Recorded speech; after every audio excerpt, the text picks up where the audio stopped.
गरीब की शादी। शशि की सौतेली माँ ने उसकी शादी की तो बड़े घर में, लेकिन पति कोई काम न करता। आप ससुर जी के साथ काम पर क्यों नहीं जाते? अब हाँ जाऊंगा, लेकिन कल से। आज जरा मैं दोस्तों के साथ घूमने जा रहा हूँ। शशि के 2 बच्चे होते हैं, लेकिन रमेश का हाल वैसा का वैसा ही रहता है। एक दिन, सुनिए ना, बच्चा रो रहा है, इसके दूध के लिए पैसे नहीं है। अरे तो पिताजी से ले लो ना। क्यों? अगर आप में कमाने की क्षमता नहीं थी तो शादी क्यों की? तभी घर आई बड़ी ननद बोल पड़ती है। आहा, तुम्हारी माँ को साफ साफ कह दिया था कि लड़का ना कमाता है ना कभी कमाएगा। हम 4 बहनें हैं इसका ख्याल रखने के लिए, और पिताजी का इतना सारा पैसा, तुम्हें किस चीज की कमी रखी है? लेकिन थोड़े ही सालों में तकदीर बदल जाती है। शशि का ससुराल गरीब हो जाता है। सब बिकने के बाद शशि अपने पति, बच्चे और सास के साथ किराए के मकान में आ जाती है। मैं कोई नौकरी करना चाहती हूँ दीदी। अरे इतने बड़े घर की बहू थी शशि, तुम नौकरी करोगी? नहीं नहीं नहीं नहीं। नहीं करूंगी तो घर कैसे चलेगा? बच्चों को भी तो पालना है ना। तभी शशि का भाई आ जाता है। शशि, ये ले राशन का सामान, किसी भी तरह की कोई भी जरूरत हो तो बताना। भाई, अब मैं नौकरी करूंगी। देख बहन, वैसे तो मैं तेरे साथ हूं, लेकिन हाँ, मैं ये भी चाहता हूं कि तू अपने पैरों पर खड़ी हो जा। शशि को एक प्ले स्कूल में छोटे बच्चों को संभालने की नौकरी मिल जाती है। एक दिन, शशि, मेरे स्कूल को अब तुम संभाल लो। मैं कुछ दिनों के लिए अपने बेटे के पास जा रही हूं। लेकिन प्ले स्कूल अकेले मैंने कभी नहीं संभाला है। अब ये सब मैं नहीं जानती। इतने महीनों में तूने जो देखा, बस पूरे आत्मविश्वास के साथ उसे करना। शशि नीलम के जाने के बाद पूरे 1 महीने उसका स्कूल अकेले संभालती है, और फिर एक दिन आता है जब वो अपना खुद का स्कूल भी खोल लेती है। वाह शशि, तुमने आज मेरा सर गर्व से ऊंचा कर दिया।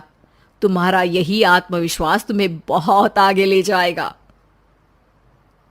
नीलम, बहुत आगे जाने की चाह नहीं है, बस ये छोटा सा स्कूल मेरे बच्चों की अच्छी शिक्षा में मेरी मदद करे, यही मैं चाहती हूँ।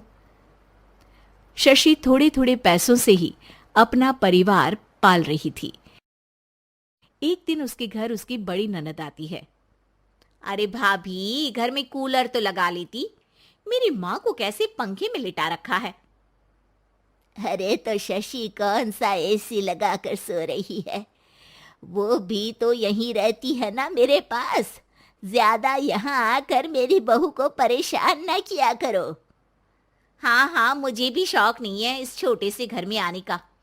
मैं तो बस ये बोलने आई थी कि मेरे बेटे की शादी है तो ननिहाल का जो नेग होता है वो ले आना।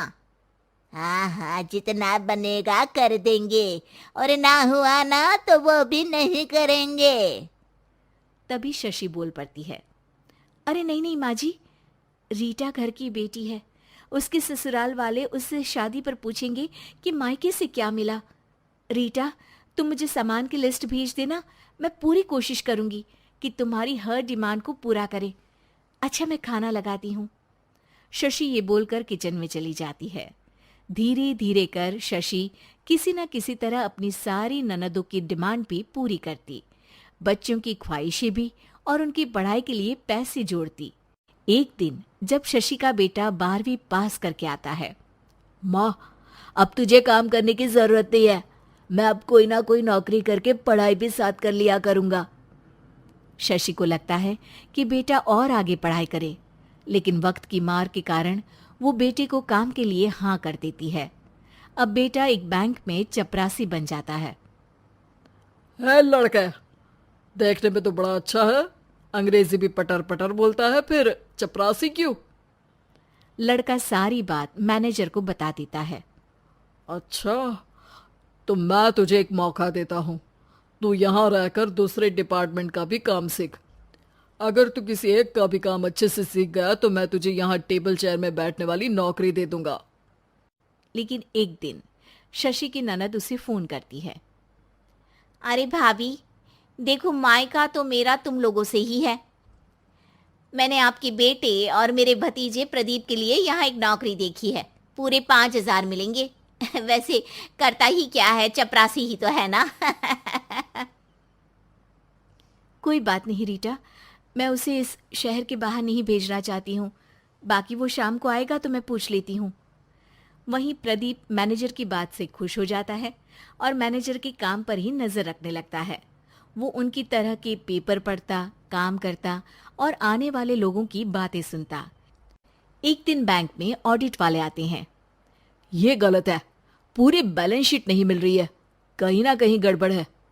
ए मैनेजर, क्या करते हो? बैंक के पैसों का हिसाब सही नहीं है। मैनेजर के पसीने छूट जाते हैं। तभी प्रदीप वहां जाता है। अब क्या मैं ये बैलेंस शीट देख सकता हूँ?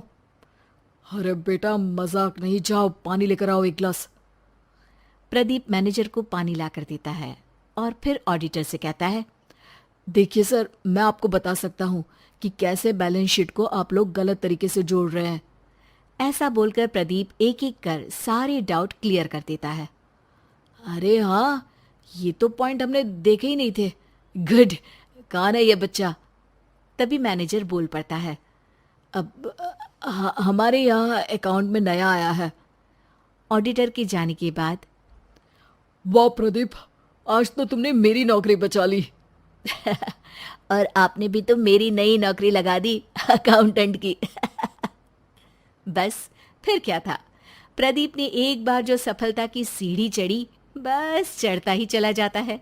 फिर एक दिन शशि की ननद, अरे भाभी कैसी हो? घर को तो बड़ा ही सुंदर चमका रखा है। अरे बेटी, कैसे आना हुआ? तू तो इस छोटे से घर में आना भी नहीं चाहती थी। कोई खास काम है क्या? अब हाँ, वो माँ, मेरा जो मजला बेटा है ना, वो अकाउंट से पढ़ाई कर रहा है, तो प्रदीप से बोलकर उसकी भी कहीं अच्छी नौकरी लगा दो ना। सास और शशि समझ जाते हैं कि कैसे पैसे आते ही लोगों के बात करने के तरीके से लेकर रिश्ते निभाने तक में बदलाव आ जाता है।